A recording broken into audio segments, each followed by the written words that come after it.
the first experiences that really marked deeply my my views toward art is an exercise as a student that I had with my professor, Rene Francisco Rodriguez, who gathered his students and invite them to participate in such an experience that was completely new for students in the school.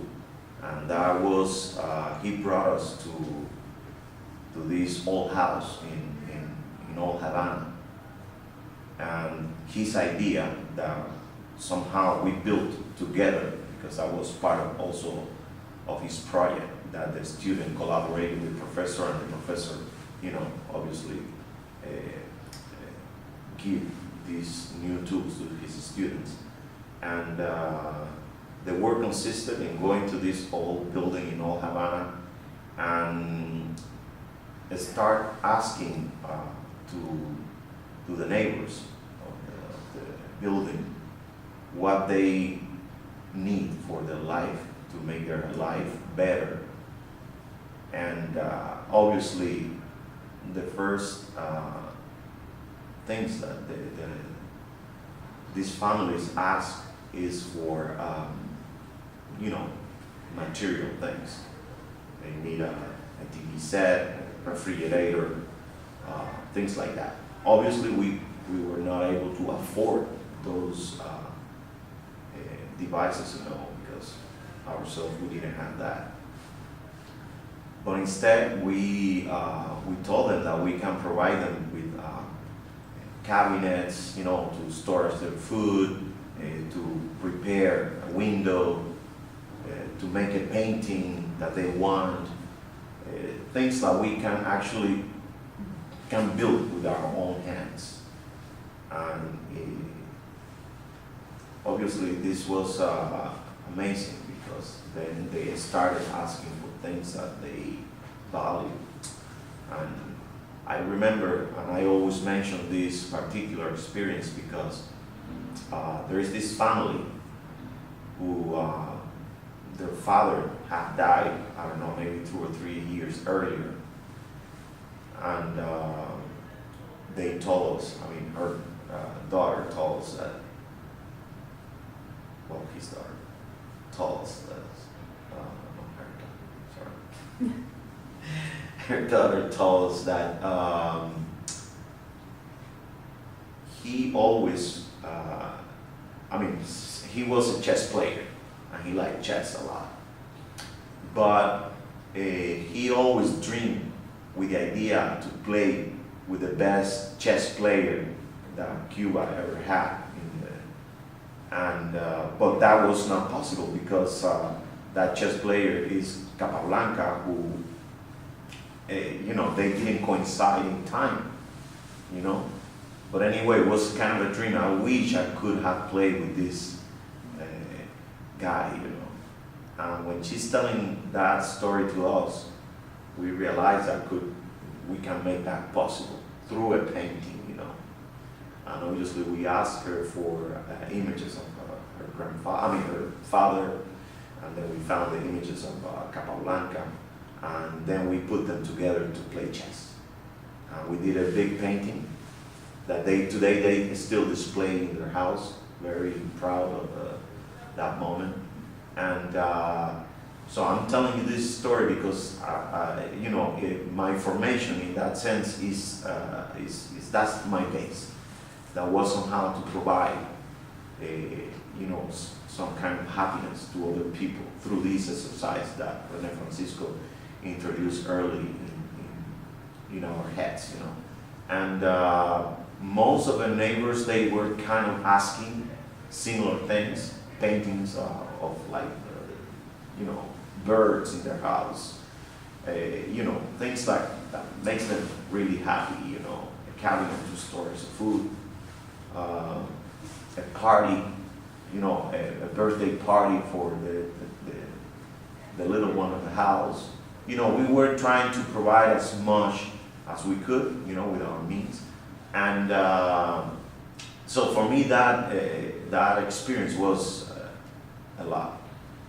I believe that most of the work that I have developed after that has that connection with that first event.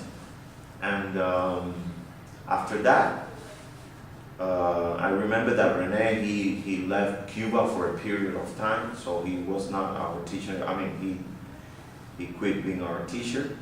And Dagoberto and I, who have been two of his main students, because we love to discuss with Rene all the ideas, so we became very close, the three of us. And when Rene left Havana, he went to live in Spain for, I don't know, 6 months or something like that. Dago and I continued with that energy.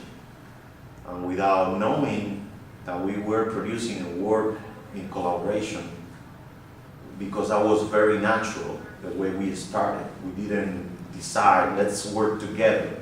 We continue with the energy that Rene left us, and we continue producing objects, little objects, reflections on Cuban history, things that we have shared before, but now between the two of us.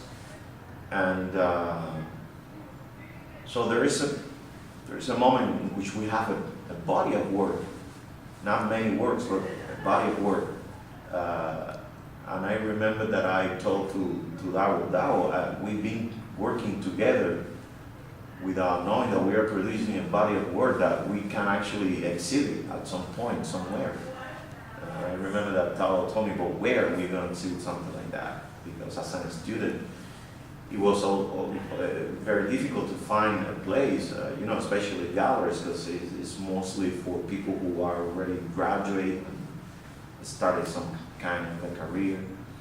But with Rene, we have experienced not only the idea of working on this house, but also creating events in other places. And I remember that we decided that instead of exhibiting in a gallery, because that was very difficult, why not to exhibit in a place that somehow relates to the work that we have been developing.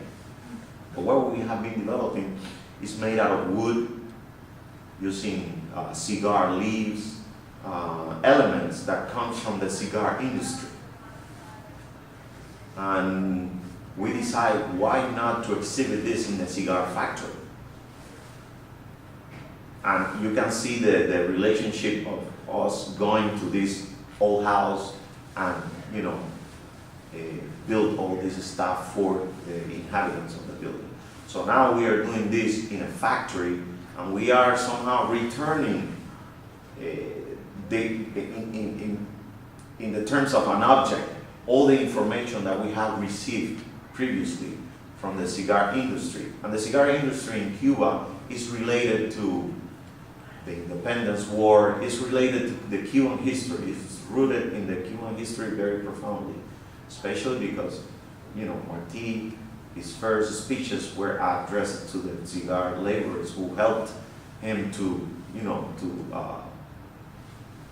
get the means to continue the independence war in Cuba. So for us, it was very special to bring these little objects that we are producing to this specific place. And we, of course, organize it in a way that we can invite people. And we produced a postcard, we titled the exhibition "For You," which is one of the titles that we found in one of these cigar labels that we found. So it's because we want to dedicate the work for those laborers, for those cigar factory laborers. And so we obviously, when we arrived to this cigar factory, and we asked to the principal, to the director of the place, that we want to do that, they were like, "But what is this for?" We said, "Well, we tried to explain a little bit our idea." They were kind of confused, but in the end they decide, well, why not? Let's give these guys a try. And among the things that we did also inside the factory was to produce a sugarcane juice that we also share with all the workers. And we built an object that was a giant table, like a drawing table. The guy who reads the books for the workers while they are working. This is a tradition also in Cuba that is very old and very important, and it started with the cigar factory workers reading to the workers what they are elaborating. So that makes them very, this worker with a high level of knowledge in history and commitment with their country, because all the readings that they receive daily. And so we told to the cigar reader that to address a speech written by Jose Marti, that is Los Pinos Nuevos, which is the new energy, the new young people, the new young blood that is coming. It's a very important speech that Jose Marti did in the 19th century, and he read that to the workers. So we also did we did our own reading, and we addressed a speech in relation to why we are doing this in the cigar factory, why we are bringing this object to these workers, why it's important to us to do this for them.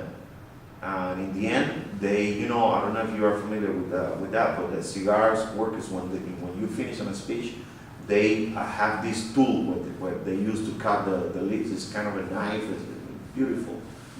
And they started banging the object against the table. And we thought that they were mad at us. But that was congratulating us and thanking us for doing that. After that, we shared the sugarcane juice among the workers.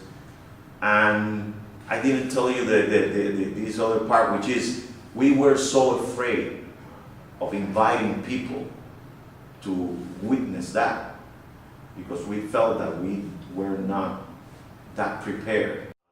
So, and this professor, he helped us to documentate all the project, and that's the reason that I have all the documents of that period that were included, some of them recently in the book that I published a couple of years ago. And so you can actually tell all the process during those days, how we did it. And after that, we did a second exhibition, that one which we titled Artesano, that was basically using all the objects that we have exhibited at this cigar factory that now we exhibit at this art gallery. Rene already have returned from Spain. He's the one behind many of the exhibitions that the students are doing in several galleries. And I remember that Rene encouraged us to try to extend the idea of collaboration. And that is the moment when Marco joined us. And so that is the moment when the Carpinteros really start functioning as a group. And that, a year later, we start signing as Los Carpinteros, because we didn't recognize at that moment that Los Carpinteros as a name represent us, since Marco is doing painting and that one we are doing some kind of carpentry, but we need to find a way that a name that really represents the three of us. And we exercised with other names, but that didn't work. We were Los Carpinteros already. And especially I remember that there was this publication in the magazine Art and Auction that for the first time appeared the name of Los Carpinteros written in this essay that I think was written by that canon. And I remember that immediately when we read that article, we decided that yes, we are Los Carpinteros and we have to sign like that. We were doing an exhibition, I remember, as a students at school, where we appeared as Alex, Marco, and Dago. And I remember I went immediately to the to the blackboard where the names were, and erased it, the three of them, and signed it Los Carpinteros. And that's how we started at that moment. That's 1994. We are doing also that in that year our thesis as a graduate, and that was titled Interior Habanero, Habana Interior. That also is the word that really concentrates all the energies of the three of us. That right now, some of those works that were exhibited in 1994 now are being exhibited in this big exhibition that is happening in Brazil right now at CCBB in São Paulo, that is traveling around Brazil. But well, to continue, the experience of doing Interior Habanero, which somehow is for us a key moment in our career, specifically because I remember that one of our goals was try to translate all the experiences that we are having as a student, but also as a Cuban, living in a period that it was called a special period, because you have to remember the collapse of the Soviet Union and the communism, and so there is a big economic crisis in Cuba, and many Cubans find some kind of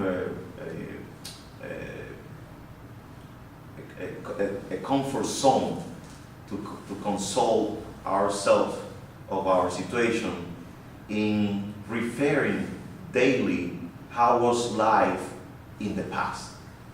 People are talking that the 50s, Cuba was an amazing country, and all the energy of the art during those years.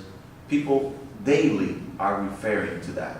And for us, obviously, that is something that is starting to giving us a direction. And we start to reflect those years somehow, using the kind of design that was used in the 50s, the type of materials, in this case like precious wood, marble, all what it represents somehow, that a kind of wealth that was experienced obviously by a certain percent of the population, but that all Cubans feel that it was what they deserved somehow, And we started to link, that the past with the present, the lack of situation, that dream that what we were in the past, and try to mix that and come up with a type of word that talks about that contradiction in time, We are living in a moment that is very difficult for Cubans, and also Cubans are, we are trying to redefine ourselves, who we really are. We wanted to get it, to the bottom of that. We, all the work that we are developing is guided somehow through that philosophy, there are, for instance, the government establishes what in the early 90s, a place that was called La Casa del Oro, that for some people was also called the House of Hernán Cortés, referring to the exploitation of for instance, people who have families who have gold chains, the patrimony of the family. They put it in these houses to sell it, to get money, and to be able to buy things to continue life. And that was really, I remember in my family, we don't have nothing but barely a few things that I remember my mother was selling in order to get money and to buy the stuff. And, living in this situation, obviously, made us very conscious of the moment that we were living. And we have to really reflect on that. And we did it, I think very beautifully, and people have started to know Los Carpinteros very well nationally, but also then comes the moment in which internationally we started to exhibit. I remember immediately after we finished our thesis, Dagoberto, Marco, and I, we come from the countryside. Marco from Camagüey, Dago from Caibarien in the middle of the island, north, and I'm coming from Trinidad in the south.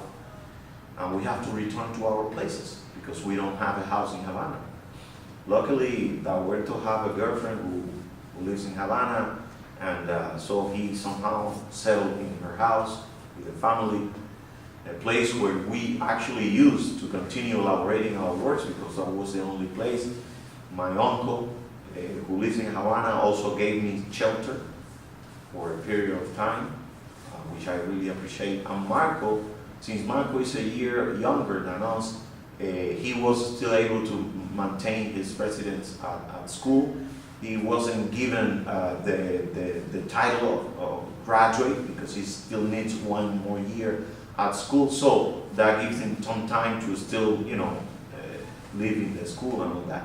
And I remember that one morning, it was a Friday, Saturday, what was Saturday in the morning, like November something. Dago was living not far from my uncle. He comes in his bicycle and he started yelling at me, "Alex, wake up!" And I'm like, "Oh my God, who's calling me at these hours?" It was very early in the morning, and these are like these project houses where lots of people live, and they workers who are, sleeping in the Saturday, the only moment that they have to sleep. And I'm saying to them, "Please shut up, man! Don't wake up, people!" And he was very excited, and he tells me, "Alex, we have been invited to go to Spain. We have been granted a fellowship in Spain, and we have to be there on December 4th. And I'm like, "Are you joking me? No, don't tell me that. I'm fine right now, but don't tell me that. No, this is serious. Remember that collector who bought a few pieces of us, whatever? He is the one behind this, and he wants us to come to Spain. They already have the tickets, they have everything ready for us." I'm like, "No kidding me." So we departed to Spain, December 4th. We arrived in Madrid. That was wearing a coat that he got from a friend. Marco was wearing a coat that he got from his father, who had visited the Soviet Union in the 70s. And I got my coat from my grandfather, and this coat is from 1955. Imagine that. We are wearing this kind of weird coats. But anyway, our coats, and we are proud of it. Obviously, when we landed in Spain, December 4th, it was already cold. And those coats didn't cover us properly. And we were freezing our asses. But luckily, our friend is at the terminal waiting for us with new coats. And, he received us there in Spain, and he told us, "Listen, on Monday we have to go to the Ministry of Culture so you can get the money of your fellowship. But I have something for you that so you don't have to spend the money in renting a space and all that. So I invite you to this place, which is in the south of Madrid, where you can actually stay there for the time that you want, and in the end you pay me with one of your pieces." We realized that was kind of a good deal. We took the opportunity, so we went down to this town, and we are in this town, and barely any foreign have been in this place. So when we landed, it was very special, because I remember like old women in the corner looking at us, hiding behind the corner like we are like UFO, or I don't know. It was very weird. But anyway, in the end, that town really welcomed us, you know, nicely. We became, you know, characters for the town, and there we developed our first exhibition that was then exhibited in Madrid in I think around February of 1995. When we exhibit these works for the first time outside Cuba, the newspaper LASS registered our presence in Madrid, and they speak about us and you know, nicely, but somehow we think that they are not understanding what we are showing there. You know, they took it from another point of view that we were not that happy, and so the three of us would sit down and we are starting to discuss the idea that we need to somehow improve what we are doing, because people are not understanding what we are showing. They are understanding that we are a good crafter and that we have like a very fine way to do things, but you know, the essence of that, they don't get it. And so that's when we started to rethink everything in terms not only of what our discussion is, but also to start including new materials into our work. We understand that the world is offering us a new opportunity, and we have to adapt somehow, you know, our views to what the world is offering to us at that moment. And I believe that we understood that very well. We started to include new materials in our work. We started also to expand our notion of art, because now we are confronting with not with reproductions of books. We are looking at the actual work of famous artists that we have seen only through books, and now we are, you know, we are really in the middle of the spot that we can actually bring something that can appeal to this new audience. And you know, that makes it possible that in '96 we are invited to this exhibition in Art in General, which is Holly Block is directing this institution at the moment, with work that we have done in 1994. But since we have evolved a little bit, I remember that Holly wanted to exhibit also drawings. That is a medium that we are using now more often, because the drawing becomes the main tool for los carpinteros, because it's the way that we communicate ideas. You know, I'm not about to convince Dagoberto of my idea if he doesn't see a drawing that is close enough to what I'm trying to bring.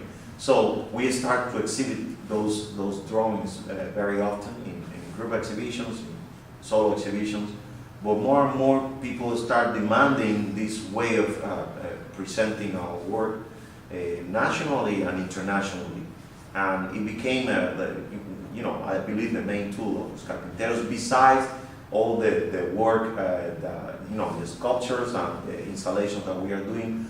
But the drawings, we produce lots of drawings. It's something that we cannot stop our hands, sort of like, we can't control that. And especially because, you know, we are young, we are like really into the idea of bringing as much as we can. And so it's something that we really enjoy. And I remember that we started to exhibiting in more solo shows and group shows in New York, New Museum. Then comes PS1 in 2001, I think, with Transportable City, which is one of our main works during that period. We are invited to the Sao Paulo Biennial. So, and there is moment in which we have been invited to this drawing exhibition at the Museum of Modern Art in New York. And I'm like, wow, we have done so much in so little time. And we are in a amazing moment in our career. But something has started to, picking in my head that it is the moment to start changing something. And I remember that I'm very excited with the idea of the new medias like video. And I started to do my own little things. And more I was like falling in love with this new medium. To the point that I believe that is the time to depart from Los Carpinteros. Because I no longer need the idea of the collective to reflect on art. I have learned already a lot with that experience, and I think it's time to continue ahead. And it was a very difficult decision for me, because even for Marco and Dava, they didn't understand what I was doing. I have to tell you that I don't know if I was that certain about my decision, but it was about something that was here that I needed. It was something that I need to do, and I did. I remember that July 4th, which is the day that I decided to send the letter in 2003 to my friends and other colleagues, explaining my decision of leaving Los Carpinteros. I've been 12, 13 amazing years of working in collaboration, but it's time to depart and to create something different. I didn't know exactly what I was doing. While I was doing that, I was not only leaving Los Carpinteros behind, I was leaving everything behind. Galleries and everything. And all of a sudden I remember I'm in my apartment one night in Havana, I'm like, what am I doing? I don't know, what am I doing? But there is this desire that inside of me that I cannot control. And then I remember that I moved to Los Angeles for a period of like 4 months, more or less. That gave me the opportunity to be away from Havana for a few months and start rethinking everything. So I dedicate during those months all the time to produce video. I was, engaged to video like, incredible. It was incredible. I bought cameras, I bought everything, I tried to provide myself with all the tools that I need to do that. Very humble, because at the time, it was more about generate ideas that even there were moments I was not able to produce them because they were expensive. I didn't have the money to produce them. And then I have to confront also the issue that I don't have a gallery. And I remember that I spoke with Mark Selwyn, which is the gallery that was representing the three of us in Los Angeles. And at the time, he was also in the middle of breaking with his partner, Anthony Grant. And they split. Mark continued with the gallery in Los Angeles and Anthony Grant with the gallery in New York. And I remember that I asked Mark if he considers that I should continue with working with him, because Darwin and Marco, they are going to exhibit with Grant Selwyn in New York. And Mark said, yes, let's try. And Mark did an exhibition of my work. Luckily, one of the drawings ended up at the Museum of Modern Art, and I was very happy with that. I was like, wow, this is incredible that I'm doing this first show on this. Gary Garros, who was the creator of the drawing department at MoMA at the time, he's the one who bought the drawing for the museum. I was very, very happy. But I was so into continue going ahead. And I remember that I spoke with Mark, and I said, Mark, I don't see that you are that excited as I am. And Mark told me, well, Alex, I'm not someone who builds careers, art careers. I'm not just a gallerist who exhibit the artwork. And I said, well, I need someone on my side at this moment. I need someone who really is with me. And so I decided to leave the gallery. And a year later, I'm in in Spain, living in Spain. I moved to Spain with my girlfriend at the time, now my wife, and I'm in the middle of trying to produce this video work that more and more is concentrated into the idea of surveillance and control. It is an issue that is in the air, because I'm coming from Cuba, a society that is completely under control. But then I arrived to Madrid to understand that our society is in control, not only Cuba. And I wanted to continue working in that sense. I want to bring, works that deal with those issues. And I remember that living in Spain, I haven't worked with any gallery. I'm in my apartment that I'm renting with a little money that I have. And I received a call from the Museo Patio Aureliano in Valladolid. Teresa Velázquez is calling me, and he asked me to come to the museum because she wanted an exhibition of my work. And I'm like, but what work? I'm not producing any work. I'm like just experimenting with things. Well, Alex, you are in the middle of that, but I need you to do something in my museum, and I need it now. I'm like, what? And that was very exciting to me, that this person is pushing me to the stage that I was somehow needing already. And she gave me this beautiful, amazing chapel, part of the museum. I fell in love immediately with this place. But I don't know what to develop, because she told me, Alex, we have this amount of money. You have to make your best with this. And I said, well, I think that's enough money for me to work in an idea. And she told me, but you have to give me that idea very quick. I'll give you a week. And she gave me that week. The third day, I already had the idea set up. I showed her the idea. She loves it.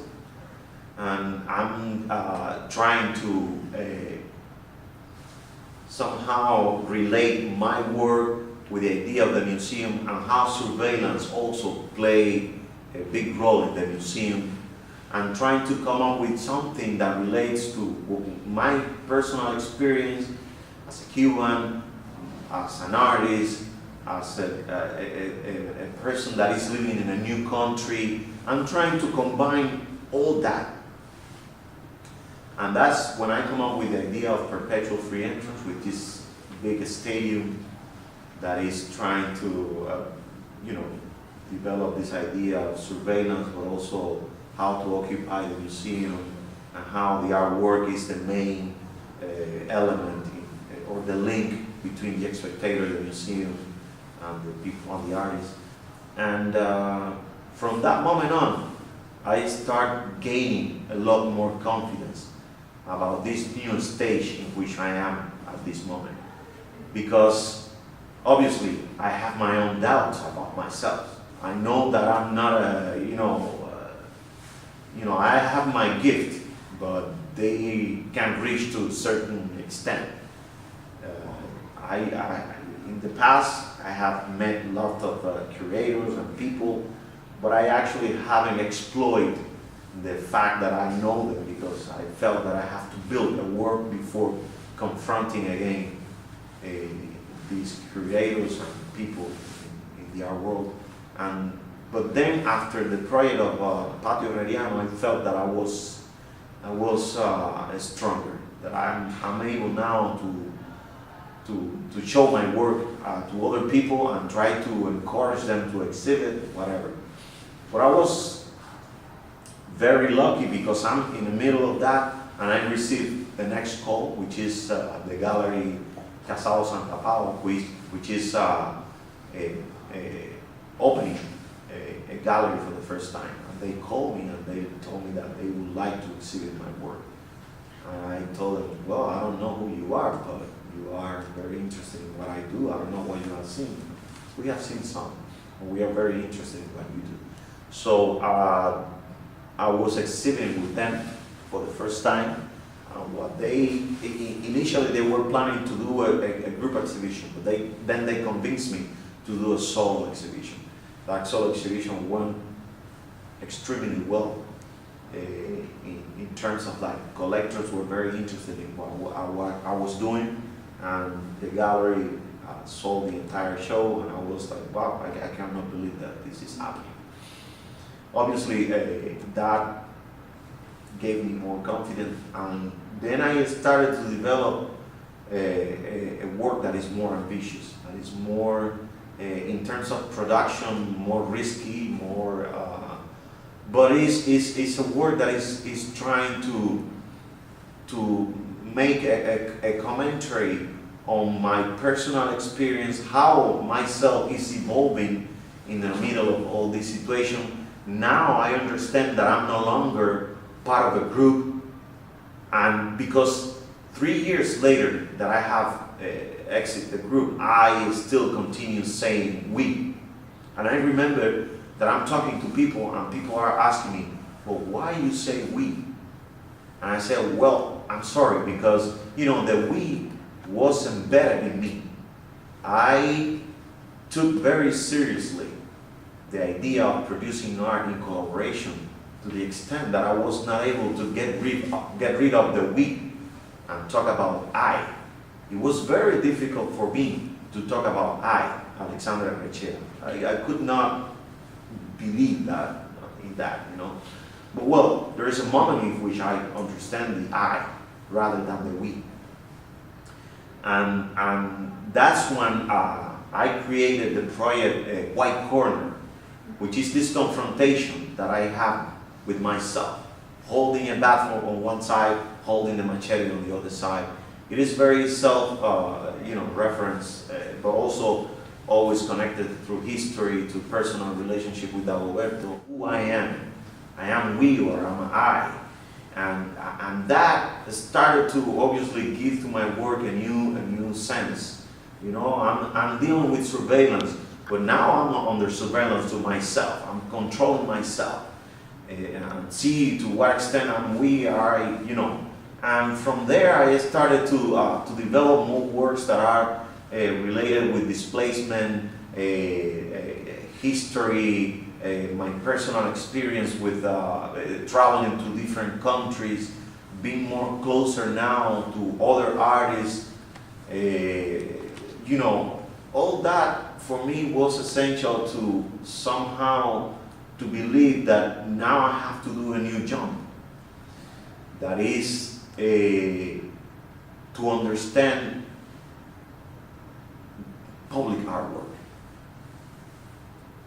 And this is something that for me is kind of like, I want to bring my work outside of the gallery. I want to show my work outside of the gallery.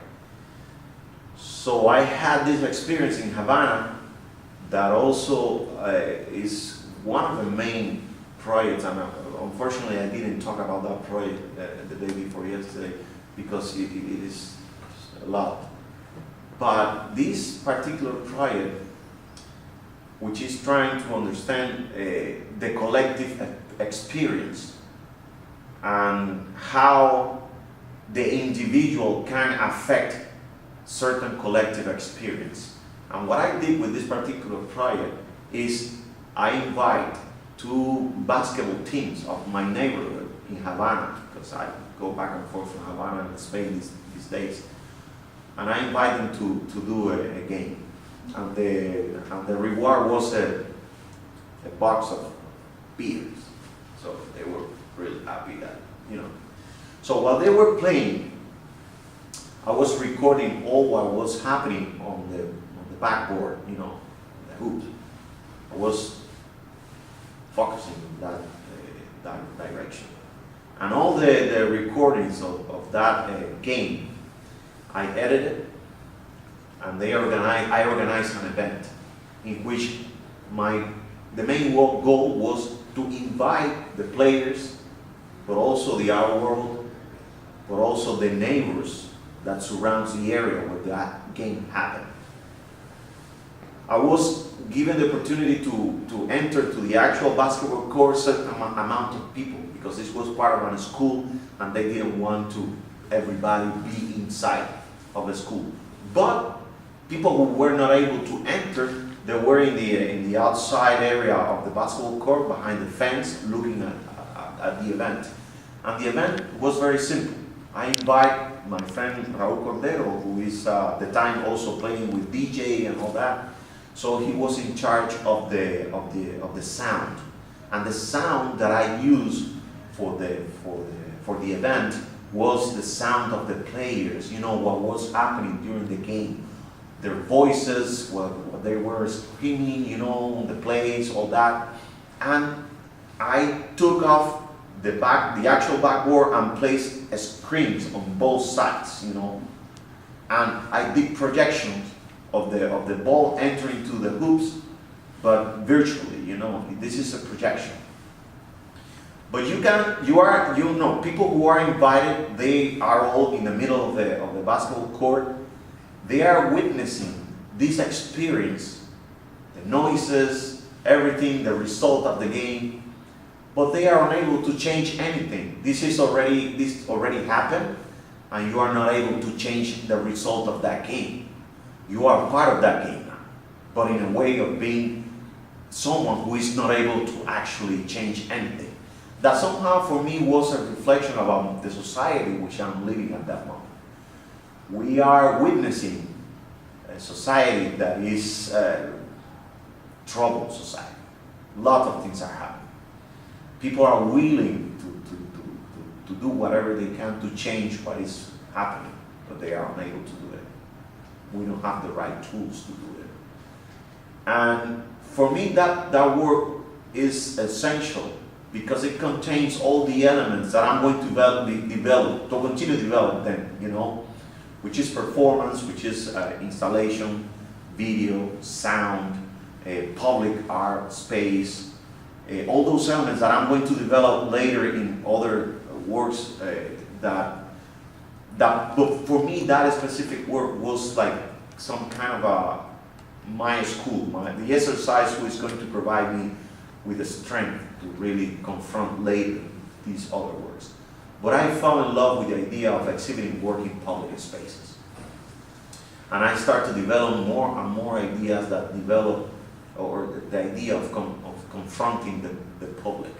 I developed the garden of mistrust, this surveillance tree, that when people approach the pieces, the cameras start following them. Then I developed orange tree, which is this tree that is all about chaos because you have no rules. It is a very democratic tree where you can play with it, but there are no rules. You are breaking all the rules of the game. And I continue with that.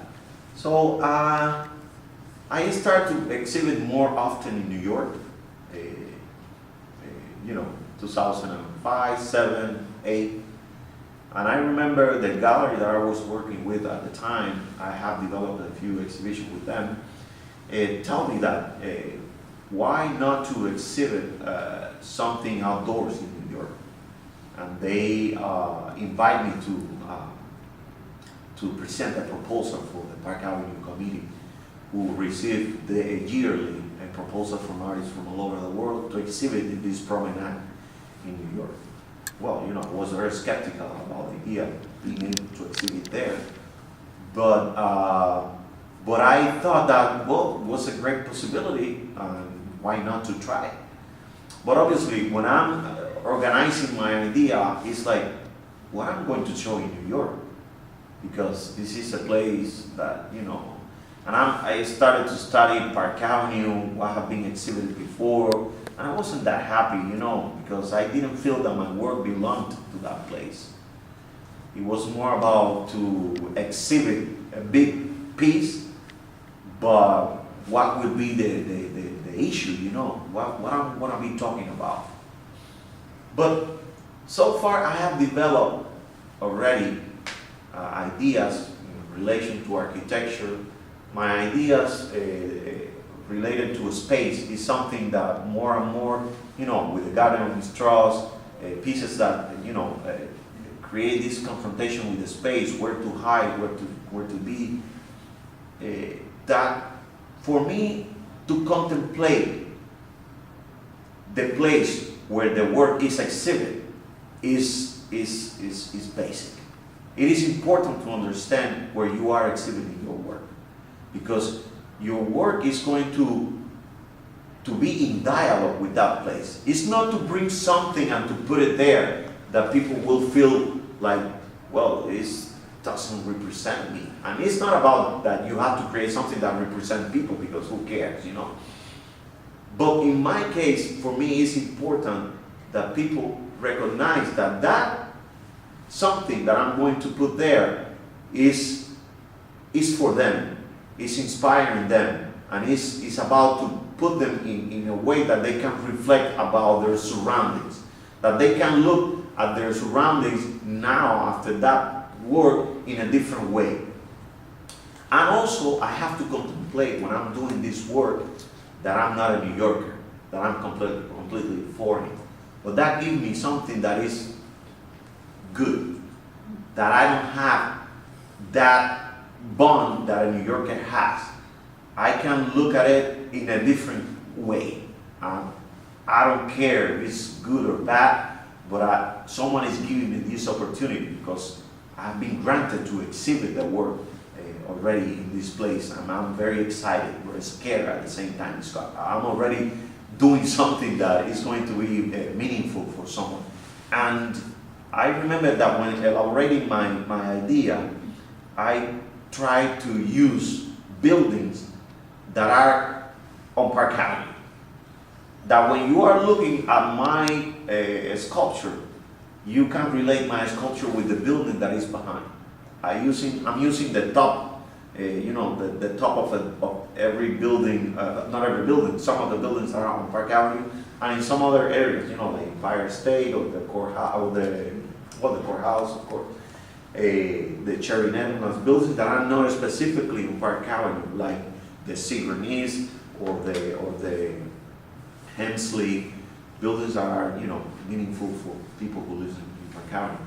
And when I arrived to the conclusion that yes, this is something that will attract the attention of New Yorkers, because these are landmarks that everybody recognizes easily, but not only New Yorkers, everybody who visits New York or who knows New York through books. These are symbols that are important. But also you have the experience of a city that have going through a really harsh moment in history, and this is September 11th.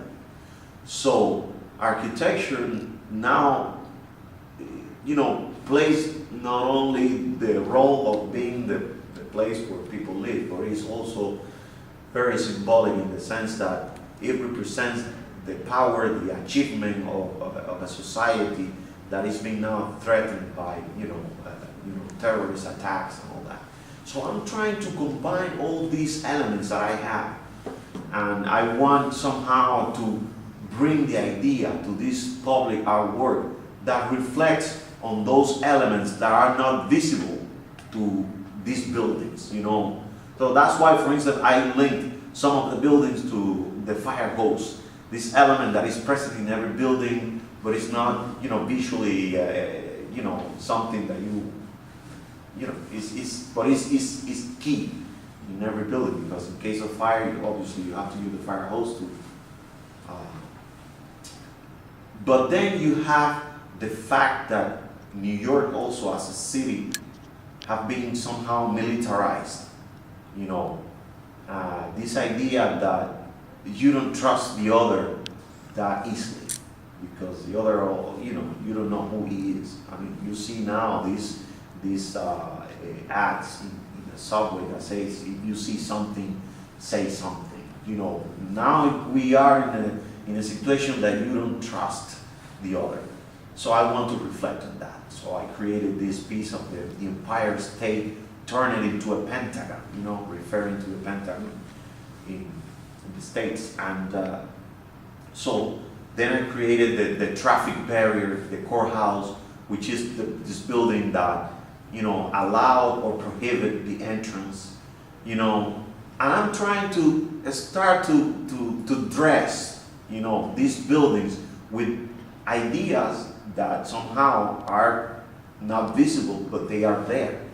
And I try to provide these symbols with new symbols. And that's the result of No Limits, which is the most important project that I have done, that obviously looks to appeal to larger audiences.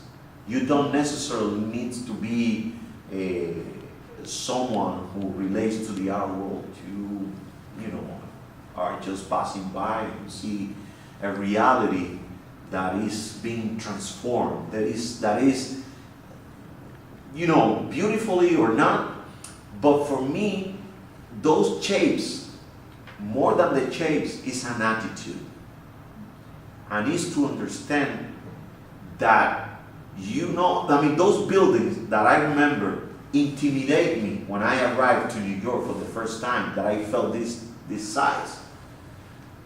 Now I realize that if I want to be part of that new world, I have to learn to confront that world, you know, and to twist that world. And for me, the metaphor of those twisted buildings is the ability of the artist or the foreign guy who arrives to this city to tell to the dwellers, the spectators, the people in the city, that I'm part of this. I want to be part of this. I want to help to continue transforming this city. And that's why for me, Park Avenue continued being a very key project, a very important project, who I personally believe that also inspired other artists.